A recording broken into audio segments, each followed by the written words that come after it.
ሰላም እንደናችሁ የኢየሱስ ስም ይባረክ። ኢየሱስ ብቻውን ያድናል። እንግዲህ ምንም ማድረግ አይቻልም። ላይክ በማድረግ ጀምሩ። ስሙ ይሄንን ዘመናዊ ጥንቆላ በኢየሱስ ስም ይሄንን ጉድ ስሙ ብቻ። አሩባ አንሆባ ጃሉሪያ ሰኩምባ በጠላቶች ላይ ሰይፍ ይሰካ። አሜን። አሩባ አንሆባ ጃሉሪያ ሰኩምባ። ያንተ ችግር አሁን አንድ ነው። አሁን የሚነቀለው የፋይናንሻል ቀንበር ነው።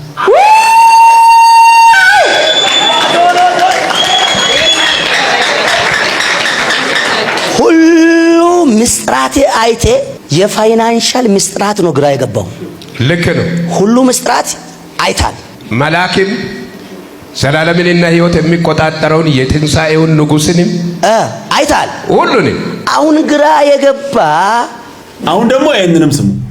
መንፈስ ቅዱስ እጅግ በጣም ሚሊዮን ብሮችን ያሳየኛል። እርሶ ጋር የሚፈልገውም አንዱም እሱ ነው። ለአገልግሎት ቅባቱን የምትፈልጉት ለሱ ነው። ዛሬ የእርሶን ሚሊዮኖች አስለቅቃለሁ። አሩባ አንሆባ ጃሉሪያ ሰኩምባ በጠላቴ ላይ ሰይፍ ይሰካ፣ በእኔ ላይ በረከቱ መጥቶ ይሰካ። በያው እግዚአብሔር ፍቅር ነው ማለት 10 አየሁ። እንደዚህ ድራማ እየተሰራ ነው።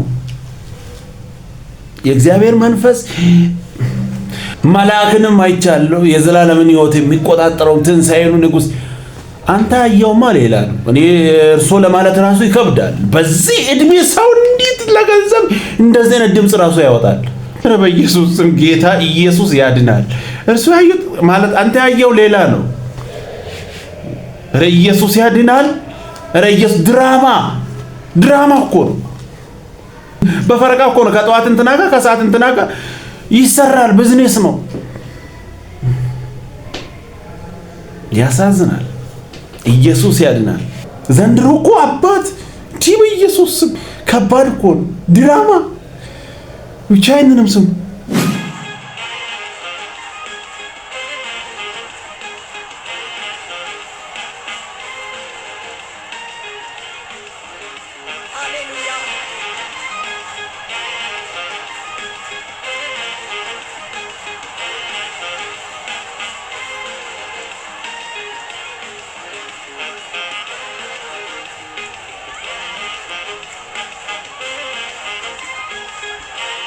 ይህ በጎጥና በመንደር የተመደባችሁ ሰዎች ዛሬም በቤተ ክርስቲያን ላይ በዘረኝነትና በጎጠኝነት ራሳችሁን የገነባችሁ ሰዎች ጥግ ያዙና እስቲ በደንብ የሚታስቡ ሰዎች እንደ ሰው የሚታስቡ ሰዎች እስቲ አሁን ይሄን ምን ይባላል?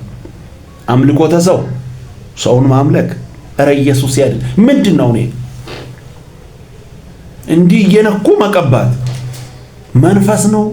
ቃልቻ ምንድነው ነው? አሁን እዚህ ጋር እኮ በኢዩ ላይ ምንም አይነት ጥፋት አላየሁም።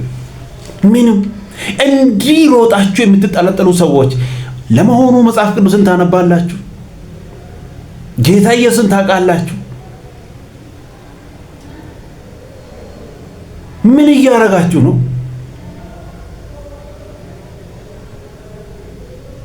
እንግዲህ አንድ ላይ ተደምረን ነው ወንጌል አማኞች ተብለን። ኢየሱስ ያድናል። ሰው ለማምለክ ቸርች ትሄዳላችሁ? ኧረ ኢየሱስ ያድናል። ስሙ ይሄንንም ሌሎቹ የሚለየበት ምክንያት የእግዚአብሔር መንፈስ ስለሰፈረበት ነው። ጥቁሩም ይፈልገዋል ሲባል መንፈስ ቅዱስ አድሮበታል። ዘፍጥረት ምዕራፍ 1 ላይ መንፈስ በውሃ ላይ ሰፍሮ ነበር ይላል። መንፈሱ በእናንተ ላይ በኃይል ይውረድ በኢየሱስ በስሙ ስልጣን ጉልበትና ተአምር ሆኖልን አይተንም ቀምሰን አሁን ውሃ በመጠን እየተለካ የሚሸጥ የጸሎት ውሃ፣ የጸሎት ዘይት፣ የጸሎት ራፊ ጨርቅ፣ የጸሎት ወንበር፣ የጸሎት ስክሪፕቶ እንዴ ያ አልሞትንም እንዴ ጎበዝ? ኢየሱስ አለ እንዴ? ያለ ይመስላችኋል? ይሄ በማባበል የሚሰራው የዊች ክራፍት ስፒሪት ነው እንጂ በዚህኛው ስክሪፕቶ ከተጠቀምሽ ቪዛ ይመጣልሻል የሚል ሳይመጣልሽ ለምን አይቀርም? በዚህኛው ፎጣ ከተጠቀምክ፣ በዚህኛው ጨርቅ ከተጠቀምክ፣ በዚህኛው ውሃ ከተጠቀምክ፣ በዚህኛው ዘይት ከተጠቀምክ ተጠንቀቁ። This is witchcraft. ይሄ እውነት አልሞትንም። በእውነት እኮ ሞተናል እንጂ የሆነ ዋይዞ በቃ ይሄ የተለየ ዋ ነው። በ2 እና በ3 ሺህ ብር ሞተናል። እንዶ ለእነዚህ ጥብቅና የምትቆሙ ሰዎች እግዚአብሔር ምስክሬ ነው። በጌታ በኢየሱስ ቀጥታ ወደ ሆስፒታል መሄድ ነው። የጤንነትን ሁኔታ መከታተል ነው። እንጂ ሰው ጤነኛ ሆኖ ትላንት ተሸወደ። እሺ ያለፈው ዘላለም ዓለማችን እየተሸወደ እንዲህ እየበሉን። ኧረ ተው፣ ኧረ እንንቃ። ኢየሱስ ያድናል። አሁንማ ይኸው አንዳች ወጠምሻ ጋንንት እየመጣ ነው የሆነ ነገሮችን ይዘው ስሙየንን ባንቺና ባንተ ጉዳይ ላይ ሲመጣ ያለው ለምን ፓሊስ ሰፍሬን ማሃየድ ያሱባ አሁን ይሄን ቪዲዮ የምትመለከቺ አንዲት ሴት ተመለከታ በሳምሰንግ ስልክ ነው የምትመለከቺ። ቀን ወደ 10 ሰዓት አካባቢ ይሄ ቪዲዮ ስትመለከቺ ያለው ልጅሽ የማይሆን ጉዳይ ውስጥ ገብቶ ያለብሽ ከቤት ቆይቷል። ልጅሽ የማይሆን ጉዳይ ውስጥ ነው ያለው። እግዚአብሔር እንደዚህ ይናገረኛል። ይሄ መልአክ ፈጥሮ ወደዛ ቤት ይሄዳል። ለሌላ አምስት አንተ የትንቢት መንፈስ መጣ። ሌላ አንድ ሴት ተመለከታል። አዲስ አበባ ውስጥ አይደል መመለከትሽ በጌታ በመሆንሽ ጉዳይ መቻል ነው። ጌታ ኢየሱስ ያድናል። ነብዩ ቸርቹን መሸጡን ሰምተናል። ነብይ ኤልሳ ቱራ የሚባል ሰው የሰላም ቃል ዓለም አቀፍ ቤተክርስቲያን በመባል የሚታወቀውን አዳራሽ ከ2011 ጀምሮ ገንብቶ ፍቃድ አውጥቶ ሲያገለግልና ምዕመናኖችን ሰብስቦ ሲያሰጥ መቆየቱን ነው ከዛ የመጡ መረጃዎች የሚያመለክቱትና ይሄ ነብይ እሱ ቸርች ብሎ የሚጠራውን ከካውንስል ፍቃድ ይውሰድ አይውሰድ ባላረጋግጥም ዞሮ የካውንስል ፍቃድ ያለው ቸርች ነው የሚሆነው።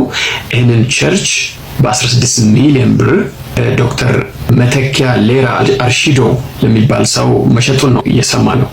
ከወላይታ በዲቲ ከተማ በወጡ መረጃዎች እንደሚያሳየው ከሆነ ይህ ዶክተር ቸርቹን አፍርሶ አሁን በምትመለከቱት መልኩ ወደ ሕክምና ተቋም እየቀየረው ይገኛል። ነብዩ ኤልሳ ቱራ 16 ሚሊዮን ሰብስቦ ላሽ ማለትም ነው የሰማ ነው። የሆነ ቸርች ነው ብላችሁ የምታወሩ ሰዎች ከዚህ መማር አለባችሁ።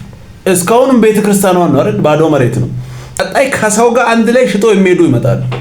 የግል እንትናቸው ነው። ማንም እንዲያረክ ማንም ይጠይቃቸው የለም። ከነዚህ ሰዎች ስር እየገባችሁ ፖለቲካ የምትሰሩ ሰዎች ለሰው ባታስቡ፣ ለልጆቻችሁ ለቤተሰቦቻችሁ እንኳን አታስቡ። አሁንማ አባቶችም ድራማ እየሰሩ አየነው።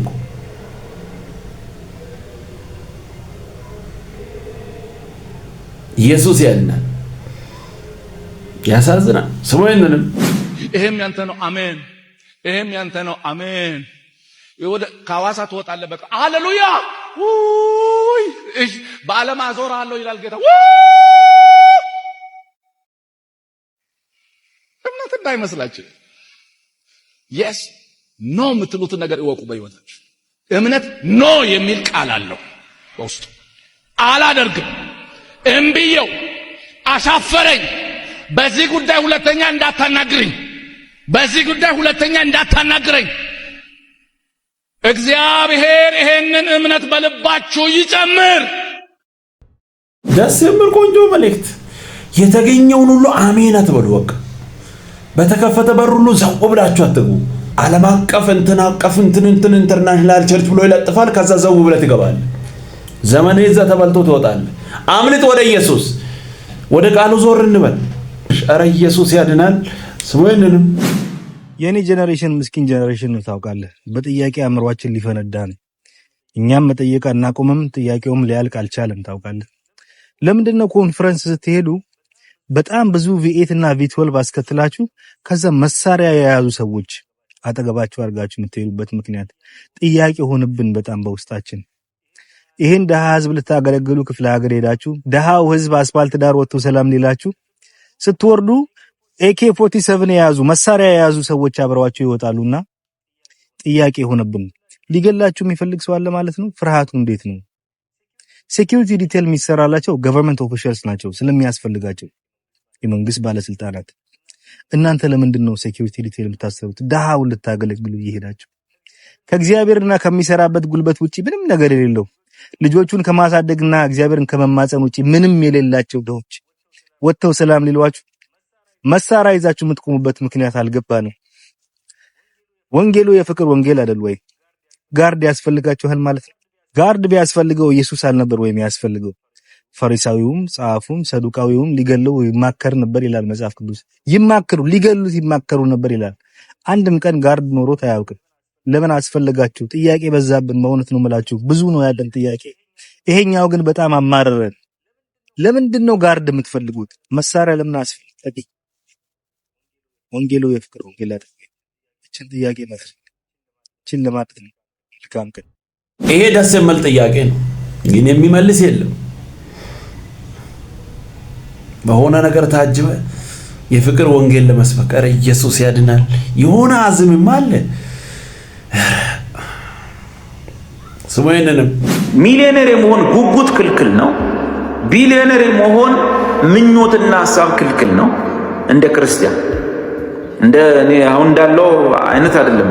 እንደ ክርስቲያን ገንዘብን መውደድ የጥፋት ሁሉ ስር ነው። ብዙዎች ባለጠጋ ለመሆን ሲመኙ ከሃይማኖትም ስተዋል፣ ራሳቸውንም በጥፋት ወቅተዋል። ክልክል ነው ማለት ነው፣ አይጠቅምም ማለት ነው።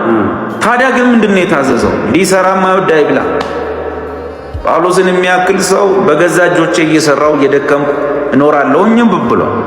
ክርስቲያን ሰነፍ ከሆነ የማይሰራ ከሆነ ዝም ብሎ በየጸሎቱ ሰፈር እየዞረ የሚኖር ከሆነ ምሳ ሰዓት ላይ ሰው ቤት መልእክት አለኝ እያለ የሚመጣ ከሆነ ምሳ ሰዓት ጠብቆ ባለጠጎች ቤት መልእክት አለኝ የሚል ከሆነ የሀብታምን አይን ቁልጭ ቁልጭ ብሎ የሚያይ ከሆነ የሰውን መኪና እያየ የሚመኝ ከሆነ የሰውን ቤት እያየ በቃ በምኞት ዓለም የሚኖር ከሆነ ይሄ ሰነፍ ነው። ይሄ መጽሐፍ ቅዱስ አይደለም። ይሄ ክርስትና አይደለም። ይሄ በየሰፈሩ ሳሰሩ ምንም ይሄ አንድ ጊዜ ምን ሆነ መሰላችሁ?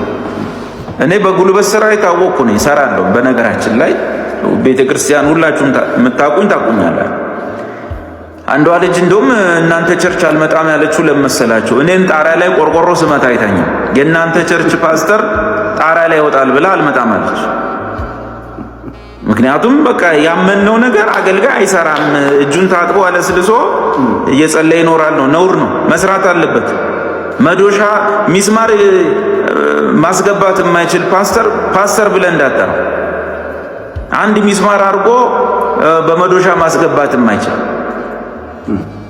የቤቱን አምፖል መቀየር የማይችል አገልጋይ ሊሆን አይችልም። ከጎረቤት ልጅ አስጠርቶ እኔ ማስገባት አልችልም የሚል አገልጋይ አይደለም። ኢየሱስ ያድናል። ምንም ማድረግ አይቻልም። ጆሮ ካለ መስማት ትችላለህ፣ አለበለዚያ እዛ ተበልተህ ትመጣለህ። ሌላ ምንም የለም። ምንም ለውጥ አታመጣም። እነዚህ ጋር ሄደ ወንበዴዎች ጋር ሄደ ምንም ለውጥ። ኢየሱስ ያድናል። ክብር ለኢየሱስ ይሁን። ቀጣይ በሌላ እንገናኛለን። ሰብስክራይብ፣ ሼር፣ ላይክ ማድረጋችሁን እንዳትረሱ። ወዳችኋለሁ። ተባረኩ።